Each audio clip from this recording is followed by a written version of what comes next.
Hello students, welcome all of you. पेशी संकुचन की कार्यकी में पिछले लेक्चर के अंदर हमने मायोफिलामेंट या पेशी तंतु की सूक्ष्म संरचना को पढ़ा था। उसके बाद जो संकुचनशील प्रोटीन है एक्टिन और मायोसिन, दो टाइप के प्रोटीन काम में आते हैं संकुचन की क्रिया में, कॉन्ट्रैक्शन की क्रिया में। एक्टिन और मायोसिन, उनके बारे में हमने स्टडी किया था। आज के लेक्चर में हम पेशी संकुचन की क्रिया विधि का अध्ययन करेंगे, यानी जो पेशी जो है किस तरह से कॉन्ट्रैक्ट होती है, किस तरह से संकुचित होती है, उसकी मैकेनिज्म क्या है, उसकी क्रिया विधि क्या है, उसकी हम आज के लेक्चर के अंदर स्टडी करेंगे।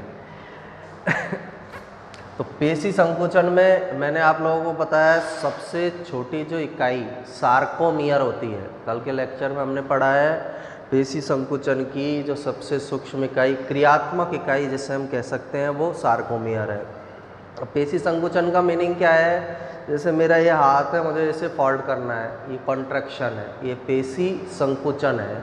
तो ये जो पेशी संकुचन है किस तरह से संपन्न होता है उसके बारे में हमको पढ़ना है। अभी हैंड वाला पार्ट है, इसको मुझे ऊपर उठाना है, तो यह कॉन्ट्रैक्शन जो पाया जा रहा है पेशी में संकुचन, वो उस क्रिया विधि को हमको पढ़ना है। पेशी संकुचन के लिए मैसेज या संदेश हमारा जो नर्वस सिस्टम है, तंत्रिका तंत्र है, उसके मोटर न्यूरॉन से मिलता है। सबसे पहले मोटर न्यूरॉन क्या होता है ये हमें जानना जरूरी है। दो तरह के न्यूरॉन हमारे सेंट्रल नर्वस सिस्टम में, केंद्रीय तंत्रिका तंत्र के अंदर है। एक मोटर न्यूरॉन होता है, एक सेंसरी। सेंसरी जो मैसेज को केंद्रीय तंत्रिका तंत्र तक ले जाते हैं, जैसे मैंने हाथ किसी गर्म चीज़ पे लगाया, उस मैसेज को हमारे केंद्रीय तंत्रिका तंत्र तक जो न्यूरॉन लेकर जाएंगे, सेंसरी न्यूरॉन, और उस न्यूरॉन ने जो सूचना भेजी है उसके आधार पर सीएनएस जो संदेश भेजेगा उसको मेरे हाथ तक लाने वाले जो न्यूरॉन है वो मोटर न्यूरॉन होंगे। तो मोटर न्यूरॉन जो होते हैं वो पेशी संकुचन के लिए मैसेज लाते हैं। सबसे फर्स्ट पॉइंट इसमें हमें ध्यान रखना है, मोटर न्यूरॉन जो हैं वो पेशी संकुचन के लिए संदेश लेकर आते हैं। पेशी संकुचन का मैसेज या संकुचन, पेशी संकुचन को प्रारंभ करने का काम करेंगे। मैसेज लेकर आएंगे सेंट्रल नर्वस सिस्टम से और इनके द्वारा फिर पेशी संकुचन को स्टार्ट किया जाता है। अब न्यूरॉन की स्ट्रक्चर हमने जब ब्रेन पढ़ा था, तंत्रिका तंत्र पढ़ा था, उसके अंदर हमने इसकी स्ट्रक्चर को पढ़ा है। तो इसमें क्या होता है, जो न्यूरॉन है, जैसे मैं एक सिंपल एक रफ डायग्राम बना के बताया, जैसे न्यूरॉन वाला पार्ट है, ये न्यूरॉन है। न्यूरॉन के नीचे जो है ये सिनेप्टिक नोब्स पाई जा रही हैं, ये सिनेप्टिक नोब्स हैं न्यूरॉन के नीचे पाई जाने वाली। ये न्यूरॉन, इसके नीचे है हमारी पेशी, मसल्स।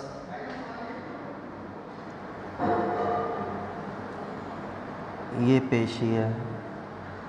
न्यूरॉन मैसेज को लेकर आए। न्यूरॉन की स्ट्रक्चर हम नर्वस सिस्टम के अंदर पढ़ चुके हैं डेंड्राइट्स के थ्रू। ये जो डेंड्राइट्स निकले हुए हैं, डेंड्राइट्स, इनसे मैसेज को गेन करते हैं। मैसेज फिर आएगा इसके साइटोन वाले पार्ट में, साइटोन से फिर जो एक्सॉन वाले पार्ट में, एक्सॉन से जो नीचे वाला पार्ट है जो नर्व्स निकल रही है, इनमें आएगा।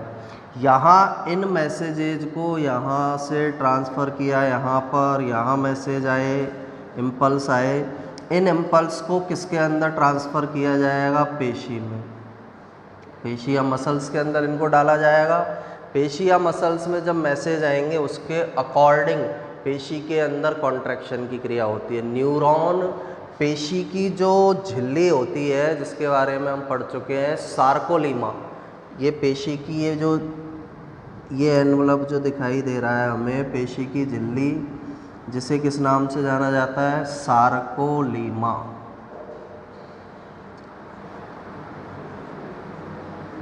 सार्कोलीमा के अंदर इलेक्ट्रिकल पोटेंशियल उत्पन्न करते हैं, विद्युत विभव उत्पन्न करते हैं। न्यूरॉन जो मैसेज लाते हैं वो पेशी की झिल्ली सार्कोलीमा में विद्युत विभव उत्पन्न करेंगे उन विद्युत विभव के कारण इसके अंदर चेंज होगा। जो रेस्टिंग कंडीशन में है, विश्राम अवस्था में जो पेशी है, वो विश्राम अवस्था से निकलकर डीपोलराइज्ड हो जाती है, विध्रुवित हो जाती है। उसका इफेक्ट पड़ता है इसके अंदर पाए जाने वाली अंतःप्रेद्रव्य जालिका पर। तो इसकी जो अंतःप्रेद्रव्य जालिका है, सार्कोप्लाज्मिक रेटिकुलम जिसे बोलते हैं, जो कैल्शियम का स्टोर हाउस है, वहाँ पर ये विद्युत आवेश जाएंगे, इलेक्ट्रिकल पोटेंशियल जाएगा। इलेक्ट्रिकल पोटेंशियल जब सार्कोप्लाज्मिक रेटिकुलम में पहुँचेगा तो वो कैल्शियम आयनों को रिलीज करेगी। ये कैल्शियम आयन क्या करते हैं, एक्टिन तंतु की संरचना हमने पढ़ी थी, तो उस पर जो ट्रोपोनिन ट्रोपोमायोसिन ने एक्टिव स्टेज को छिपाकर रखा हुआ है, एक्टिव साइट को छिपाकर रखा हुआ है, उसको ओपन करने का काम करते हैं। ओपन जब वो हो जाएंगे, एक्टिन तंतु के सक्रिय स्थल जब ओपन हो जाते हैं, उन पर मायोसिन जो प्रोटीन है उसका हेड वाला पार्ट जुड़ता है। हेड वाला पार्ट जुड़कर उनको कॉन्ट्रैक्ट करने का काम करेगा, जिससे पेशी में संकुचन होगा। ये पूरी प्रोसेस इसके अंदर पाई जाएगी। अब न्यूरॉन, ये जो स्ट्रक्चर है ये है न्यूरॉन, ये स्ट्रक्चर है पेशी। इन दोनों के बीच एक जो दरार हमें दिखाई दे रही है, जैसे मैं इसको इससे मार्क करूँ, ये जो भाग हमें दिखाई दे रहा है, एक खाली जगह जो हमें दिखाई दे रही है न्यूरॉन के बीच और पेशी के बीच, इसे सिनेप्टिक दरार कहते हैं। ये जो है सिनेप्टिक क्या है, क्लेफ्ट या दरार इसको बोला जाता है, सिनेप्टिक दरार।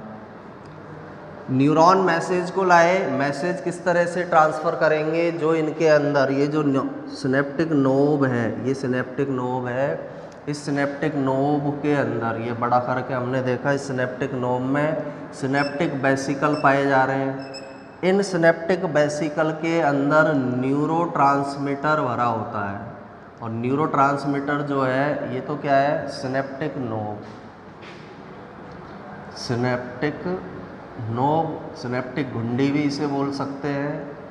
सिनेप्टिक नोब में ये जो पाई जा रही है सिनेप्टिक वेसिकल, सिनेप्टिक वेसिकल है, ये सारा आम नर्वस सिस्टम के अंदर पड़ चुके हैं, और इनके अंदर ये न्यूरोट्रांसमीटर पाया जा रहा है, न्यूरोट्रांसमीटर, न्यूरोट्रांसमीटर प्रेजेंट है, जो प्रमुख रूप से केमिकल होता है ACH, एसिटिल कोलाइन। तो ये न्यूरोट्रांसमीटर है। यहाँ सिनेप्टिक नोब से न्यूरोट्रांसमीटर को किसके अंदर डाला जाता है, सिनेप्टिक क्लेफ्ट में डाल दिया जाएगा। यहाँ से न्यूरोट्रांसमीटर इसमें आएंगे क्लेफ्ट में, क्लेफ्ट से फिर किसके अंदर जाते हैं, सार्कोलीमा में, सार्कोलीमा से फिर मसल्स के अंदर या पेशी के अंदर एंटर होते हैं। जब ये न्यूरोट्रांसमीटर एंटर होंगे सार्कोलीमा के अंदर, सार्कोलीमा जो पार्ट है उसमें सबसे पहले सार्कोलीमा में विद्युत विभव उत्पन्न होगा, विद्युत विभव होगा, जिससे ये डीपोलराइज्ड, विध्रुवित हो जाती है, जिससे इसका डीपोलराइजेशन होगा। पहले रेस्टिंग कंडीशन में हम पढ़ चुके हैं -70 मिली वोल्ट का यहाँ पर जो है चार्ज पाया जाता है। जो ये सार्कोलीमा है यहाँ पर -70 मिली वोल्ट का है विश्राम अवस्था में। जब मैसेज आया, न्यूरोट्रांसमीटर अंदर गए, तो -70 से चेंज होकर कितने में चेंज हो जाता है, +30 मिली वोल्ट में। इसे बोला जाता है विध्रुवित होना।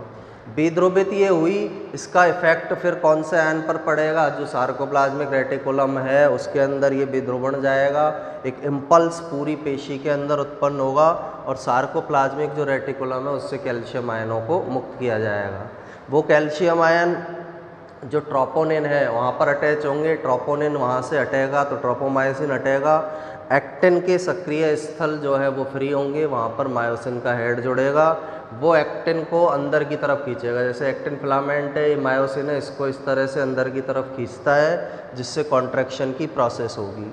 अब यहाँ ये जो भाग है हमारा न्यूरॉन का, ये वाला हिस्सा, सार्कोलीमा या पेशी का ये वाला पार्ट, तो न्यूरॉन जिस जगह पर पेशी से अटैच है या पेशी से जिस जगह पर जुड़ा हुआ है, उस स्थान को न्यूरोमस्कुलर जंक्शन कहते हैं। न्यूरो मस्कुलर जंक्शन के नाम से उसे जाना जाता है। न्यूरो मस्कुलर जंक्शन भी इसे बोल सकते हैं या मोटर प्लेट भी इसे बोल सकते हैं। तो दोनों शब्द याद रखने में, न्यूरोमस्कुलर जंक्शन क्या है, न्यूरॉन आया, ब्रेन का पार्ट है, वो मसल्स पे, ये जैसे मसल्स वाला भाग है यहाँ पर अटैच होगा, जिस जगह पर ये जुड़ा रहेगा, जो दोनों के जुड़ने पर जो जंक्शन बनता है न्यूरोमस्कुलर जंक्शन या मोटर प्लेट कहलाता है। बीच में इनके एक गैप मिलेगा, इस तरह से गैप पाया जाएगा, उस गैप को क्या बोला जाता है, सिनेप्टिक दरार। एसिटिल कोलिन, जब पेशी से, इससे न्यूरॉन से मैसेज आया, एसिटाइल कोलाइन पहले सिनेप्टिक दरार में आएगा, सिनेप्टिक दरार से सार्कोलीमा में आएगा, जिससे उसमें विद्युत विभव उत्पन्न होगा, वो विध्रुवित हो जाएगी, चार्ज -70 से +30 हो जाता है। पूरी जो पेशी है उसके अंदर एक इलेक्ट्रिक करंट प्रोड्यूस होगा, वो इलेक्ट्रिक करंट फिर सार्कोप्लाज्मिक जो रेटिकुलम है उस पर अपना काम करता है। तो न्यूरोमस्कुलर जंक्शन या मोटर प्लेट पर इसने, यहाँ पर ये पूरी प्रोसेस कंप्लीट होती है। इसे हम न्यूरोमस्कुलर जंक्शन या किस नाम से जानते हैं, मोटर प्लेट के नाम से इसे जाना जाता है।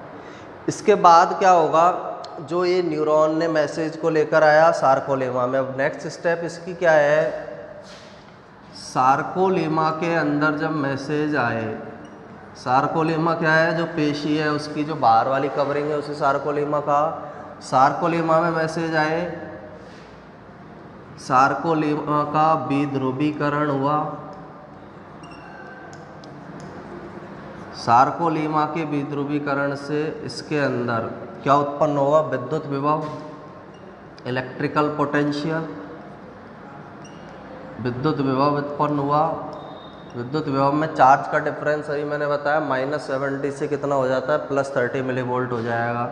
इसके कारण क्या होगा, पेशी के अंदर जो सार्कोप्लाज्मिक रेटिकुलम है, सार्कोप्लाज्मिक रेटिकुलम, ये हम पेशी की स्ट्रक्चर में पढ़ चुके हैं, क्या होता है, सिंपल ये ध्यान रखना है, जो पेशी में एंडोप्लाज्मिक रेटिकुलम पाया जा रहा है, अंतःप्रद्रव्य जालिका, उसे ही क्या बोला जाता है, सार्कोप्लाज्मिक रेटिकुलम, अंतःप्रद्रव्य जालिका है।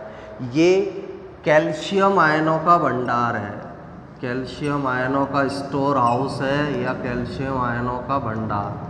इसमें कैल्शियम आयन बहुत अधिक मात्रा में उपस्थित होते हैं, इसलिए store house of calcium ion या कैल्शियम आयनों का भंडार कहते हैं। जब इलेक्ट्रिकल पोटेंशियल आया, सार्कोप्लाज्मिक रेटिकुलम जो है वो कौन से आयनों को मुक्त कर देगा, कैल्शियम आयनों को क्या कर देता है, मुक्त। जो इलेक्ट्रिकल पोटेंशियल आया है, विद्युत विभव आया है, उसके प्रभाव से सार्कोप्लाज्मिक रेटिकुलम में जो कैल्शियम आयन इकट्ठा है, वो कैल्शियम आयन मुक्त हो जाते हैं। किस में मुक्त होंगे, सार्कोप्लाज्म के अंदर, सार्कोप्लाज्म में इनको मुक्त कर दिया जाता है। सार्कोप्लाज्म होता है पेशी के अंदर जो लिक्विड पाया जा रहा है, तरल भाग जो है, पेशी का कोशिका द्रव्य कहलाता है सार्कोप्लाज्म, उसमें मुक्त किया। ये कैल्शियम आयन क्या करते हैं, जो एक्टिन फिलामेंट है, एक्टिन जो तंतु है, उनके एक्टिन तंतुओं के सक्रिय स्थलों को मुक्त कर देते हैं, सक्रिय स्थलों को खोल देते हैं, ओपन कर देते हैं, या फिर हम क्या बोल सकते हैं, मुक्त कर देते हैं। एक्टिन तंतुओं के सक्रिय स्थल किस तरह से मुक्त किए जाते हैं, उसकी मैंने एक स्ट्रक्चर कल आपको बताई थी। एक जो एक्टिन फिलामेंट है या एक्टिन तंतु है, उसकी स्ट्रक्चर में हमने पढ़ा था, इस तरह से एक्टिन फिलामेंट की स्ट्रक्चर है। इसके अंदर एक्टिन फिलामेंट जो है उसकी स्ट्रक्चर कैसी पाई जा रही है,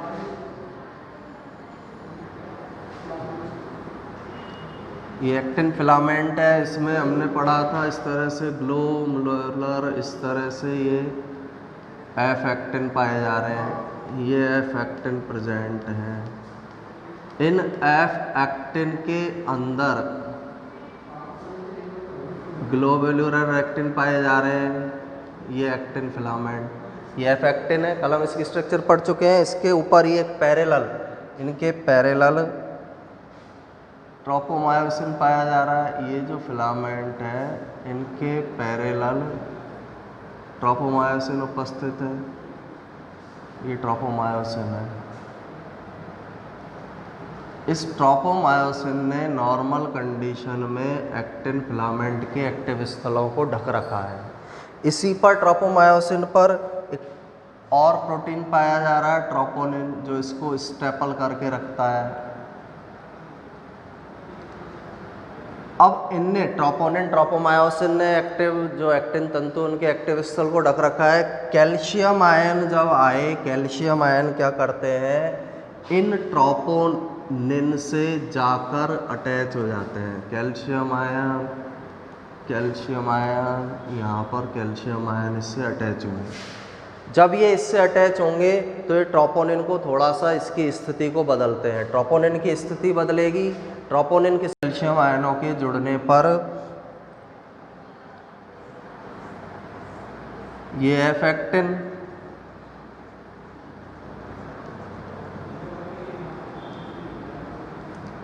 ये एफ एक्टिन वाला पार्ट है हमारा।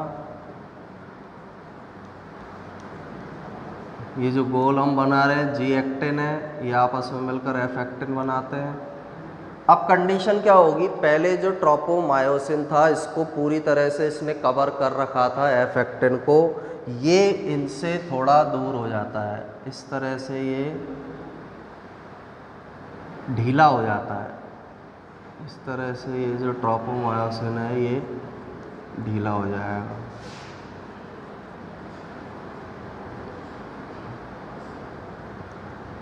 अब यहाँ दोनों में दिख रहा है हमको क्लियर डिफरेंस। ये यहाँ पर ट्रोपोमायोसिन जो था पूरी तरह से इसके साथ अटैच था, लेकिन यहाँ पर गैप दिखाई दे रहा है हमें। ये गैप क्यों हुआ, कैल्शियम आए उन्होंने ट्रोपोनिन जो प्रोटीन है उनको थोड़ा सा अपनी जगह से हटाया। ट्रोपोनिन जब हटे, ट्रोपोनिन किस पर लगे हुए थे, ट्रोपोमायोसिन पर, तो ट्रोपोमायोसिन की जगह में भी चेंज हुआ।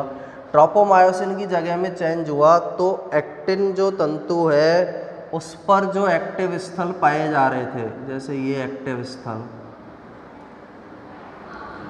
ये एक्टिव स्थल या सक्रिय स्थल जो है वो खुल गए। एक्टिव स्थलों को क्या कर दिया गया, ओपन कर दिया गया, खोल दिया गया। इन एक्टिव स्थलों पर अब क्या आकर जुड़ जाएगा, मायोसिन जो प्रोटीन है, मायोसिन जो फिलामेंट है उसका हेड वाला पार्ट जुड़ेगा और फिर इन एक्टिन फिलामेंट को अंदर की तरफ खींचने का काम करेगा। तो इस तरह से एक्टिन तंतुओं के सक्रिय स्थलों को मुक्त कर दिया। इस मेथड से इनके सक्रिय स्थल मुक्त हुए।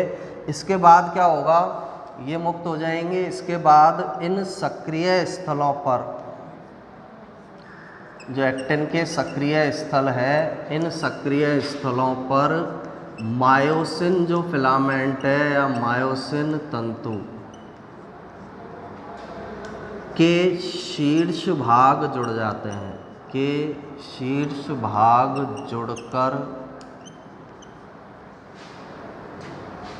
क्रॉस ब्रिज बनाते हैं, क्रॉस ब्रिज का निर्माण करते हैं, क्रॉस ब्रिज बनाते हैं। और जब एक्टिन के सक्रिय स्थलों पर मायोसिन फिलामेंट का हेड वाला पार्ट जुड़ेगा, मायोसिन फिलामेंट का स्ट्रक्चर बताइए मैंने, इस तरह की स्ट्रक्चर होती है। ये इनका हेड वाला पार्ट और नीचे इस तरह की टेल पाई जाती है।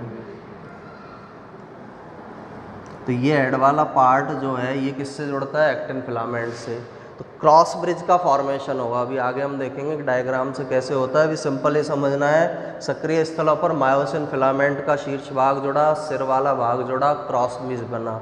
क्रॉस ब्रिज जो है, जब ये मायोसिन फिलामेंट एक्टिन से जुड़ गया, मान लो ये है एक्टिन फिलामेंट, ये मायोसिन, ये इस तरह से इससे अटैच हो गया, तो इस एक्टिन को फिर अंदर की तरफ खींचेगा। अंदर की तरफ जब एक्टिन फिलामेंट को खींचा जाएगा तो उस पेशी में कॉन्ट्रैक्शन या फिर क्या हो जाएगा, संकुचन। तो इस तरह से जो है क्रॉस ब्रिज बनेगा। क्रॉस ब्रिज में जो मायोसिन एक्टिन से जुड़ा है उसको फिर एक्टिन को अंदर की ओर खींचा जाएगा। एक्टिन जब अंदर की ओर खींचेगा तो पेशी के अंदर कॉन्ट्रैक्शन या संकुचन की क्रिया होगी। किस प्रकार से होती है उसे हम आगे अब इस डायग्राम से समझते हैं, नेक्स्ट डायग्राम में, कि किस तरह से पेशी को कॉन्ट्रैक्ट किया जाता है। इसके ये एक्टिन फिलामेंट है। पतले तंतु कल हमने जिन्हें बोला था वो एक्टिन फिलामेंट। एक्टिन फिलामेंट के सेंटर में कौन सा फिलामेंट पाए जा रहे हैं? मायोसिन। ये मायोसिन फिलामेंट,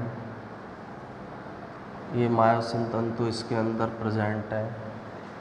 जनरल कंडीशन में कल पूरा हम बता चुके हैं, एक बार फिर से बता देता हूँ। ये तो कौन सा एक्टिन फिलामेंट, एक्टिन फिलामेंट को हमने नाम दिया था आई बैंड। आई बैंड ये जो भाग है मायोसिन फिलामेंट वाला, इसको क्या नाम देते हैं हम? A band. दो जेड लाइन या जेड रेखा के बीच का जो भाग है उसे कल हमने नाम दिया था सार्कोमियर। ये यहाँ से यहाँ तक का जो पार्ट है ये क्या है? सार्कोमियर। पेशी संकुचन की सबसे छोटी क्रियात्मक इकाई। एक हमने बोला था एच जॉन, ये वाला जो भाग है जहाँ पर मायोसिन, एक्टिन ने मायोसिन को कवर नहीं किया है, उसको हमने बोला था एच क्षेत्र। ये सामान्य कंडीशन है। अब क्या होगा जब जो न्यूरॉन है मैसेज लेकर आए न्यूरोट्रांसमीटर को सार्कोलेमा पर दिया, सार्कोलेमा में विद्युत, उसके अंदर विद्युत आवेश या इलेक्ट्रिकल पोटेंशियल उत्पन्न हुआ। वो इलेक्ट्रिकल पोटेंशियल जो है अंदर गया, पेशी के अंदर गया। पेशी में जो सार्कोप्लाज्मिक रेटिकुलम है उससे कैल्शियम आयन फ्री हुए। कैल्शियम आयन ने एक्टिन के सक्रिय स्थलों को मुक्त किया। एक्टिन के जब सक्रिय स्थल मुक्त हुए तो ये जो मायोसिन जो वाले जो पार्ट हैं, इसका हेड वाला हिस्सा, ये हेड वाला हिस्सा है, ये हेड वाला हिस्सा है, ये इसके साथ एक्टिन के साथ क्या हो गए? ये अटैच हो गए। और हम यहाँ अटैच करें, ये मायोसिन का हेड वाला हिस्सा, ये मायोसिन का हेड वाला हिस्सा इसके साथ अटैच हुआ। अटैच जब होता है तो हम क्या बोलते हैं? कौन से ब्रिज का फॉर्मेशन हुआ? क्रॉस ब्रिज का। जब मायोसिन फिलामेंट का शीर्ष वाला भाग एक्टिन फिलामेंट से अटैच हुआ तो क्या बोला गया? क्रॉस ब्रिज का फॉर्मेशन हुआ। अब करता क्या है ये, इसको हम इससे छोड़ के यहाँ वाले डायग्राम में समझते हैं। एक्टिन फिलामेंट थे, बीच में कौन सा फिलामेंट है? मायोसिन।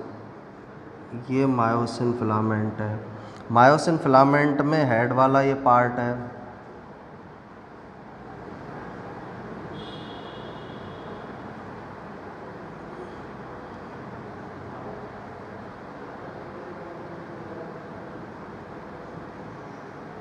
ये उनका मायोसिन फिलामेंट का हेड वाला पार्ट।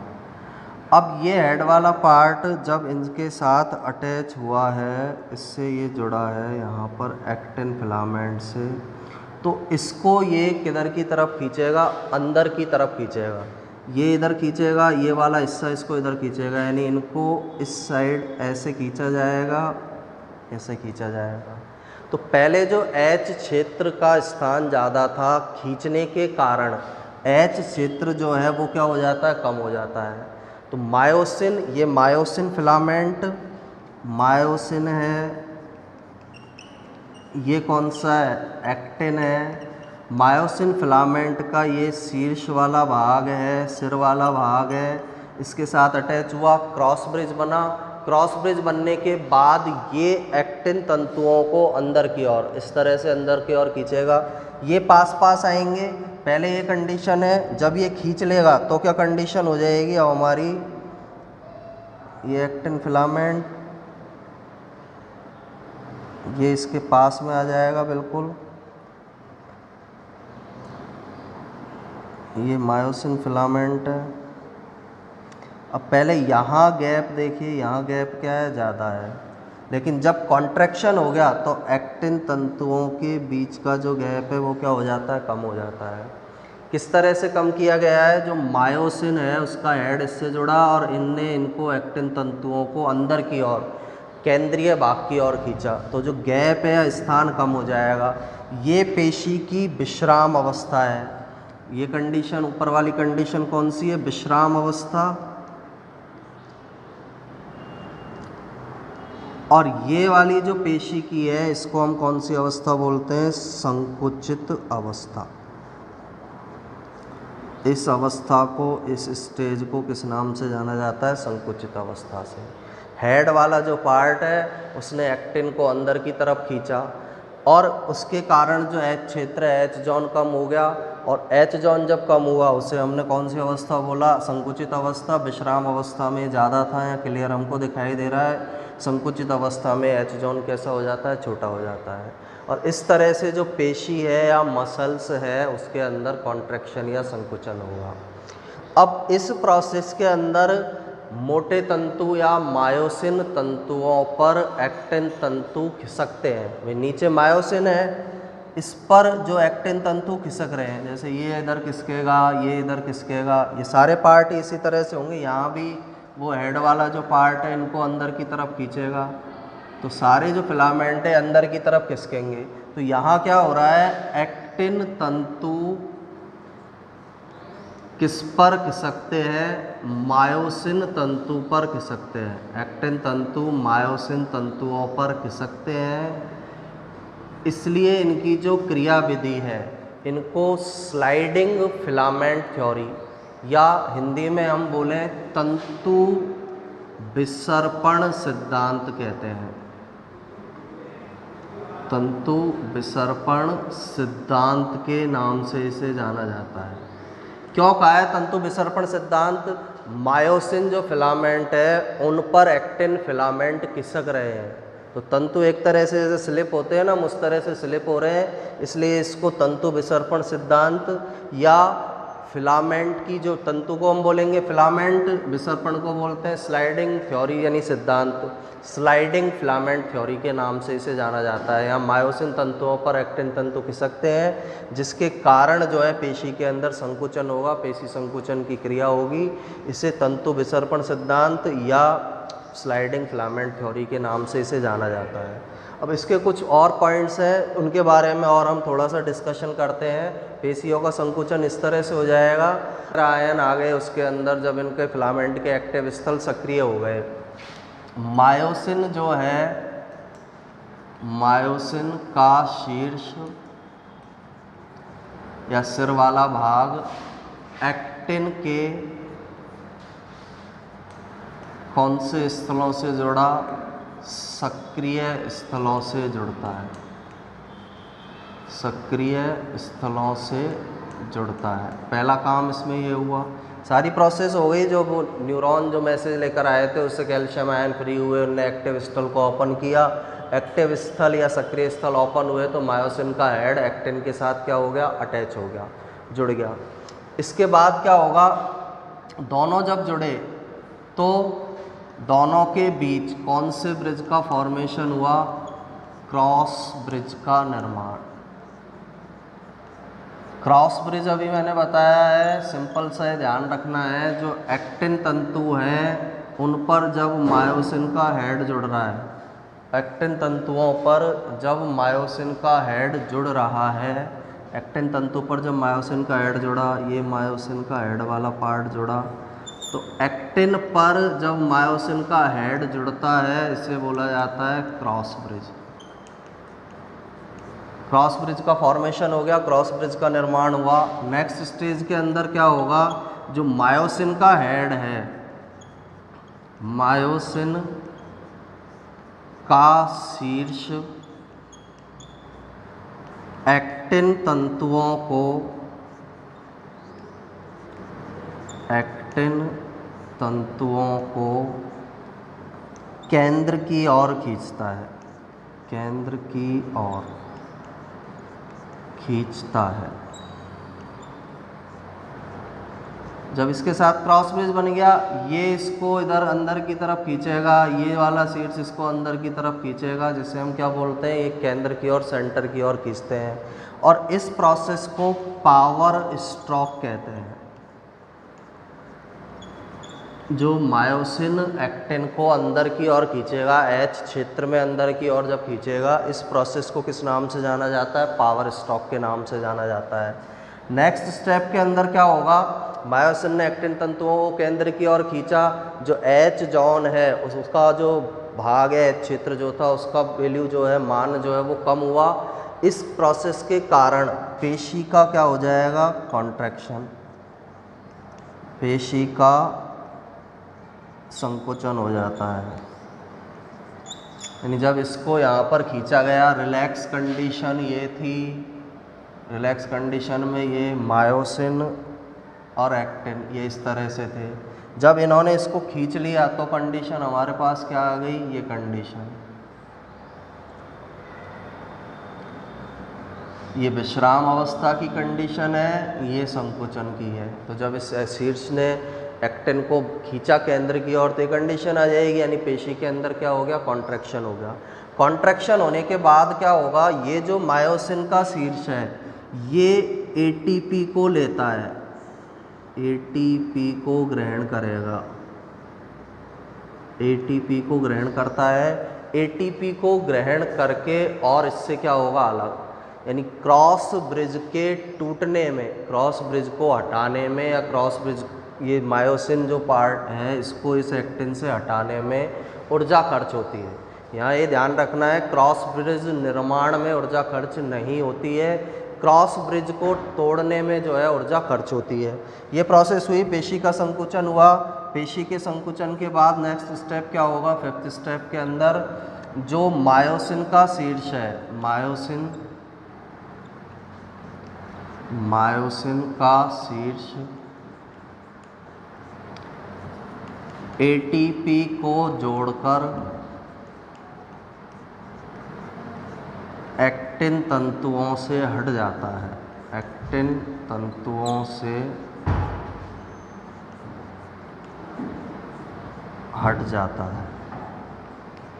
इस प्रोसेस को हम बोलते हैं क्रॉस ब्रिज जो बना है उस क्रॉस ब्रिज का क्या हो जाना, हट जाना, क्रॉस ब्रिज का नष्ट हो जाना।